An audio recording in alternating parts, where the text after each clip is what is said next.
এখন এটা ত্রিপুরার ঐতিহ্যবাহী পূজা, কেয়ার পূজা।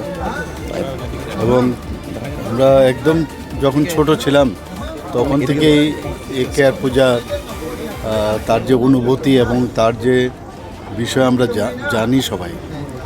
এবং ককবরক ভাষায় কেয়ারের অর্থই হচ্ছে একটা গণ্ডি দেওয়া, অর্থাৎ এই গণ্ডির বাইরে কেউ যেতেও পারবে না এবং বাইরের থেকেও কেউ ভিতরে ঢুকতে পারবে না, এরকমটাই ছিল।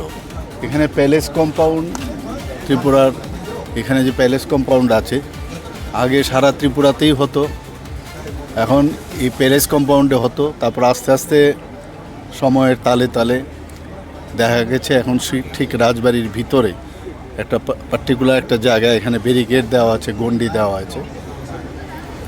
তো সেখান থেকে কেউ বাইরেও আসতে পারবে না, ভেতরেও আসতে পারবে না, যেতে পারবে না। এবং মেইন হচ্ছে এটা বাস্তু পূজা। বাস্তু পূজা উপলক্ষে কেয়ার মানেই বাস্তু পূজা হিসাবে একটা গণ্ডি দেওয়া।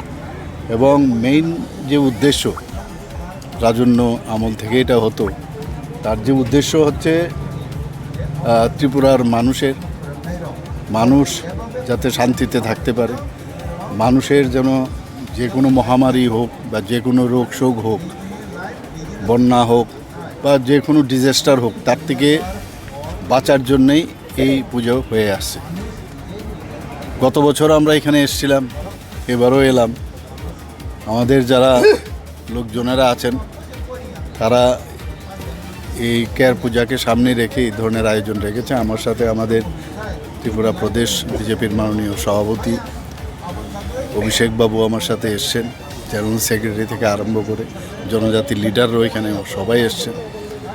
তো আমরা মানে যে কোনো পুজো হোক, জাতি জনজাতি মণিপুরি বা যাদেরই যত পুজো হোক, আমরা কিন্তু সবাই একসাথে মিলে আমরা তা সেলিব্রেট করি। এবং এর মধ্যে একটা আত্মতৃপ্তিও থাকে যে আমরা সবাই এক, এই যে বিষয়টা এর মধ্যে চলে আসে।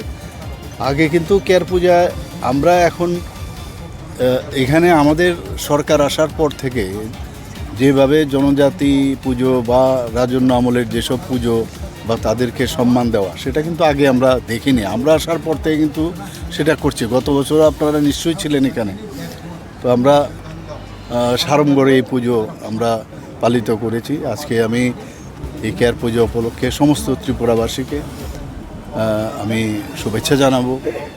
এবং আমরা সবাই মিলে একসাথে, আমরা মাননীয় প্রধানমন্ত্রীজি যে কথাটা বলেন যে সবকা সাথ সবকা বিকাশ, বিশ্বাস আর তার প্রয়াস, আমরা সবাই মিলে একসাথে থাকব, সবাই আমরা সুখে শান্তিতে থাকব, সেই আহ্বান জানিয়ে আমার ইচ্ছা আছে এবং ভগবানের কাছে আমি সেই প্রার্থনাই করব।